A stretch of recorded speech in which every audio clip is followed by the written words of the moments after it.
বিসমিল্লাহির রহমানির রহিম। আজকে আমাদের এই অনুষ্ঠানটি হচ্ছে জাতীয় দুর্যোগ ব্যবস্থাপনা গবেষণা ও প্রশিক্ষণ ইনস্টিটিউট।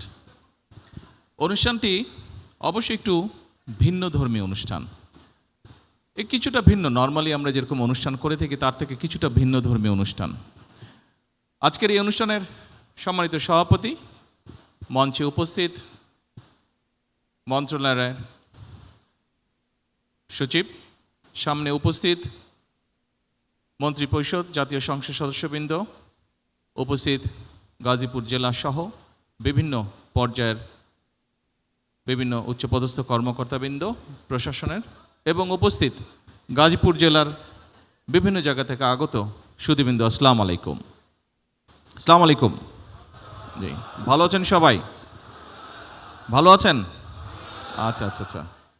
কিন্তু গরম বোধহয় বেশ পড়েছে, তাই না? গরমে তো সবারই কষ্ট হচ্ছে। আমরা যখন ছোট ছিলাম, আমার পরিষ্কার মনে আছে, গরম নিয়ে মানে স্কুলে যখন পড়তাম, স্কুলে বলতেও ক্লাস 3, 4, 5-এ যখন পড়তাম, খুব সম্ভবত এত আমরা গরম নিয়ে কমপ্লেন করতাম না, এত গরম পড়তো না। আবার একইভাবে প্রায় অনেক বছর আমাকে দেশের বাইরে থাকতে হয়েছে, বাট এর মধ্যে প্রায় যখন দেশের শীতের সময় কথা হতো, প্রায় দেখতাম আমাদের পরিচিত লোকজন, অলমোস্ট এখানে অনেকেই দলীয় লোকজন যারা আছেন, আপনাদের সাথে প্রায় আমার জুমে মিটিং হতো। দেখতাম যে খুব যে গরম কাপড় সবাই পরে আছে তা না, অনেককেই শুনতাম শীত পড়েই নেই। ডিসেম্বর জানুয়ারি মাসেও বলতো শীত পড়ে নাই, অর্থাৎ জানুয়ারি মাসে প্রথম সপ্তাহে বা দ্বিতীয় সপ্তাহ দিকে বলতো যে মাঝে মাঝে একটু শীত পড়েছে, অর্থাৎ শীতও তেমন পড়ে না। পরিষ্কার আমার মনে আছে, আমরা যখন স্কুলে পড়তাম, আমি যখন স্কুলে ছিলাম, তখন 26শে মার্চের যেই স্কুলে প্রোগ্রাম হতো, স্বাভাবিক আপনারা নিশ্চয়ই অনেকেই করেছেন, 26শে মার্চ আসে স্কুলে একটা সাংস্কৃতিক অনুষ্ঠান হতো।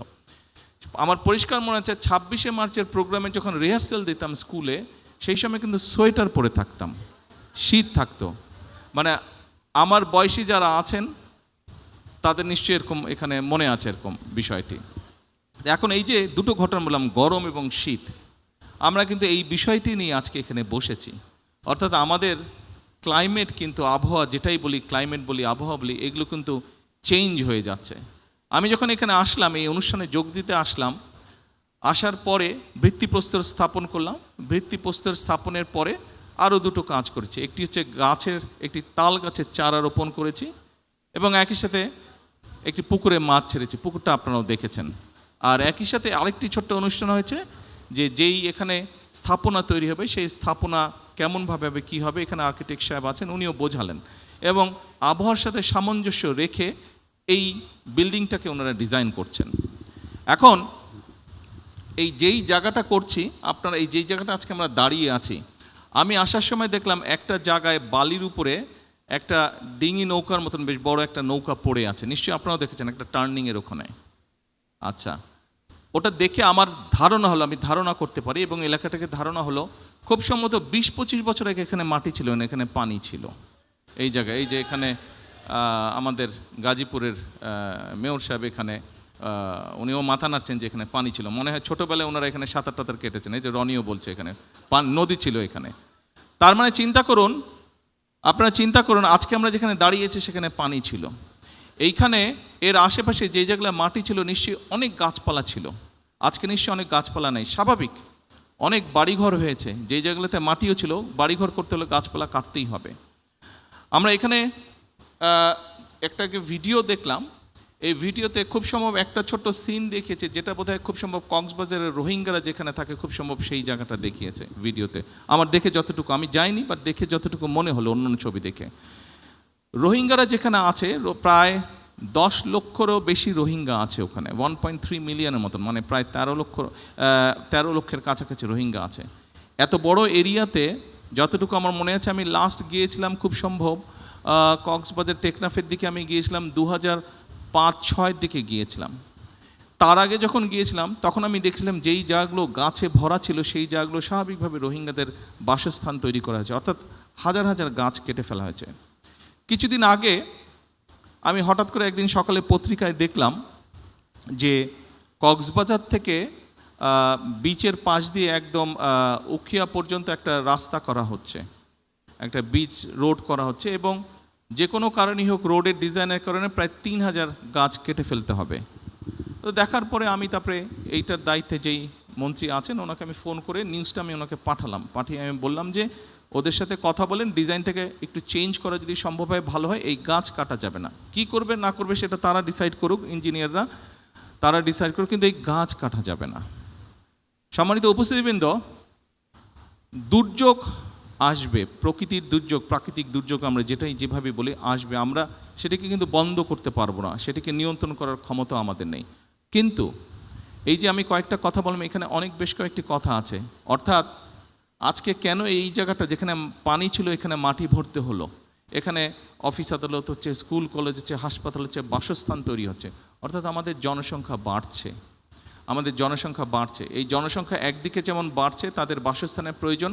আরেকটা জিনিস খেয়াল করে দেখবেন খুবই জরুরি, সেটি হচ্ছে বাসস্থান তৈরির সাথে সাথে মানুষের স্কুল কলেজ সব কিছু তৈরি হওয়ার সাথে সাথে কিন্তু ফসলি জমির পরিমাণও করছে। বাংলাদেশ একটি জনবহুল দেশ, যেমন দুর্যোগ প্রবণ একটি এলাকা, ঠিক একইভাবে একটি জনবহুল দেশ। কাজে আমাদেরকে অল্প একটু দুর্যোগ হলেই কিন্তু মানুষ ক্ষতিগ্রস্ত হয়, অল্প একটু দুর্যোগ হলেই কিন্তু আমাদের ফসল হানি হয়, আমাদের গবাদি পশু নষ্ট হয়। সেই জন্য আজকের এই অনুষ্ঠানটির মূল যে লক্ষ্য বা বিষয়টি সেটি হচ্ছে আমার ধারণা দুটি। এক, এখানে যেটা শুনেছি আমি, যেটা জানি, যে এই প্রতিষ্ঠানটি তৈরি হওয়ার পরে এখানে আমাদের ক্লাইমেট বা আবহাওয়া যে চেঞ্জ হচ্ছে সেইটি সম্পর্কে রিসার্চ করা, কিভাবে এই বিষয়গুলোকে আমরা ট্যাকেল করব। অ্যাট দ্য সেম টাইম সেটি ভূমিকম্প হোক, সেটি অন্য জলোচ্ছ্বাস হোক, যেটি হোক, সেখান থেকে আমরা কিভাবে আমাদের সম্পদ এবং মানুষকে আমরা রক্ষা করব। যারা কাজ করবে এই কাজে তাদেরকেও ট্রেনিং দেওয়া হবে, তাই তো, তাদেরকেও ট্রেনিং দেওয়া হবে। এখন এই যে ট্রেনিং দেওয়া হবে, 20 কোটি মানুষের মধ্যে আপনি কতজনকে ট্রেনিং দিতে পারবেন? আমি কিছুদিন আগে ভূমিকম্পের বিষয়, বাংলাদেশে গত কয়েক মাসে বেশ অনেকগুলো ভূমিকম্প হয়েছে। আলহামদুলিল্লাহ, আল্লাহর রহমত যে ভূমিকম্প এমন পর্যায়ে যায়নি যেখানে প্রাণহানি ঘটতে পারে। কিছু ইনজুরি হয়েছে, ছোটোখাটো হয়তো হয়েছে, কিন্তু ম্যাসিভ আকারে কিছু নেই। আল্লাহর কাছে হাজারো লক্ষ কোটি শুকরিয়া। এই যে ভূমিকম্প হচ্ছে, এটির একটি অন্যতম কারণ হচ্ছে গুলশান এলাকায়, ক্যান্টনমেন্ট এলাকায়, এই যে এলাকাটি, এখানে আমার পরিষ্কার মনে আছে ছোটোবেলায় দেখেছি যে 50 ফিট গেলে, 50 ফিটও যাওয়া লাগতো না, 20-25 ফিট গেলেই বা 15 ফিট গেলেই পানি বের হতো। এখন আমি শুনেছি সেখানে প্রায় 600-700 ফিট নিচে যেতে হয় পানি পাওয়ার জন্য। এবং এটি আপনারা এখানে অনেকেই আছেন হয়তো কম বেশি ডাইরেক্টলি না হলে ইনডাইরেক্টলি কৃষিকাজের সাথে জড়িত, আপনারা এই খবরটা আপনারা জানেন। 20 কোটি লোকের ফসল উৎপাদনের জন্য আমাদের কৃষকরা সারা বাংলাদেশে তারা এই যে গভীর নলকূপের মাধ্যমে পানি টেনে তুলছে। তার ফলে যেটি হচ্ছে, নিচে থেকে আস্তে আস্তে শূন্য হয়ে যাচ্ছে। খুব স্বাভাবিক, নিচটা যখন শূন্য হবে উপর থেকে সেটি ধসে পড়বে, তাই নয় কি? এটি তো স্বাভাবিক ব্যাপার, এটি স্বাভাবিক ব্যাপার। আপনি নিশ্চয়ই জানেন এবং সকলে খেয়াল করেছেন, সকলে শুনেছেন, অনেকবার শুনেছেন। আমরা আমাদের নির্বাচনী যে ম্যানিফেস্টো ছিল, নির্বাচনী যে মিটিং ছিল, বিভিন্ন বিষয় ছিল, সেখানে আমরা উল্লেখ করেছি যে আমরা খাল খনন কর্মসূচি শুরু করব। আমরা সরকার গঠন করেছি আলহামদুলিল্লাহ, এবং আমরা আমাদের সেই প্রতিষ্ঠিত খাল খনন কর্মসূচি শুরু করেছি। 2-3 দিন আগে একজন সাংবাদিক এক জায়গায় বলছে বিএনপি খাল খনন কর্মসূচি শুরু করেছে, এটি তাদের একটি রাজনৈতিক প্রোগ্রাম, এই কোথাও কোনো হিসাব নেই, কিছু না, এটা করতে হবে বলে করেছে। তা আমি খুব শ্রদ্ধার সঙ্গে ওনাকে বলতে চাই, বিষয়টি আসলে তা নয়। এই খাল খনন কর্মসূচির সাথে মানুষের জীবন ওতপ্রোতভাবে জড়িত, এই খাল খনন কর্মসূচির সাথে কৃষি জড়িত, এই খাল খনন কর্মসূচির সাথে এই ভূমিকম্প পর্যন্ত জড়িত।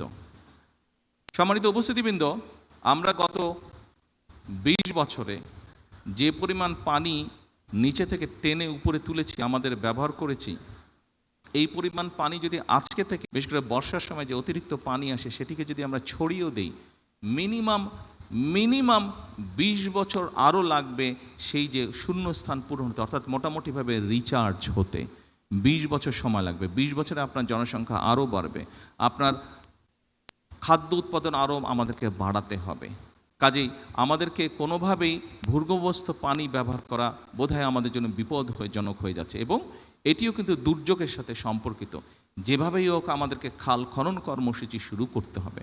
আপনারা নিশ্চয়ই পত্রিকায় দেখেছেন, কয়েকদিন আগে আমরা একটি সিদ্ধান্ত নিয়েছি যে আমাদের উত্তর অঞ্চল, দক্ষিণ অঞ্চলে বিশেষ করে রাজশাহীতে আমরা পদ্মা নদীর সাথে পদ্মা ব্যারাজ তৈরি করব আমরা, যেখানে পদ্মা ব্যারাজ এই জন্য আমরা তৈরি করব যে সীমান্তের ওপারে তারা ব্যারাজ তৈরি করার, বাঁধ তৈরি করার মাধ্যমে বিভিন্নভাবে পানি তারা নিচ্ছে, কিন্তু আমাদের কাছে যেই পানিটি আসছে শুকনো মৌসুমে হয়তো আমরা কম পাচ্ছি, যার ফলে যেটা হচ্ছে পানিতে, নদীতে পানির স্রোত কমে যাওয়ার ফলে অনেক সমস্যা হচ্ছে, আস্তে আস্তে আশপাশগুলো শুকিয়ে যাচ্ছে।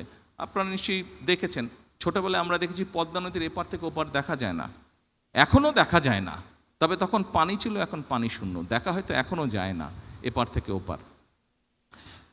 কেন চাচ্ছি আমরা ব্যারাজটি করতে? এই ব্যারাজটি আমরা এই জন্য করতে চাচ্ছি যে বর্ষাই বলুন, শুকনো মৌসুমি বলুন, যখনই হোক আমাদের দেশের মানুষ, কৃষকই হোক বা যে কোনো মানুষ হোক, তারা যাতে পানি পায়। আরেকটি ডেঞ্জারাস ব্যাপার হচ্ছে এই ফারাক্কা বাঁধ হওয়ার কারণে যেটি হচ্ছে, ধীরে ধীরে যেহেতু পানির পরিমাণ কম, সেজন্য ধীরে ধীরে যেটি হচ্ছে সমুদ্রের পানি দক্ষিণ অঞ্চলে ঢুকছে, ফলে সুন্দরবন সহ ওই সকল অঞ্চলে যেই সমস্যাগুলো আছে, নোনতার কারণে পানি, নোনতা পানি বেশি পরিমাণে ভিতরে চলে আসার কারণে বিভিন্ন গাছপালা নষ্ট হচ্ছে, যে বিভিন্ন পশু বিলুপ্ত হয়ে যাচ্ছে। কাজেই আমরা যদি সেই প্রেশারটাকে রাখতে চাই, আমাদেরকে এই ব্যারাজটা নির্মাণ করতে হবে, এবং ব্যারাজের মধ্যে আমরা পানি ধরে রাখবো, যখন বাড়তি পানি, বর্ষার মৌসুমে যেই পানিটা আসে সেই পানিটি আমরা ধরে রাখতে পারবো, যাতে করে সেই পানিটি আমরা আমাদের মানুষের জন্য কাজে ব্যবহার করতে পারি, সেই পানিটিকে আমরা আরও যাবতীয় কাজে ব্যবহার করতে পারি।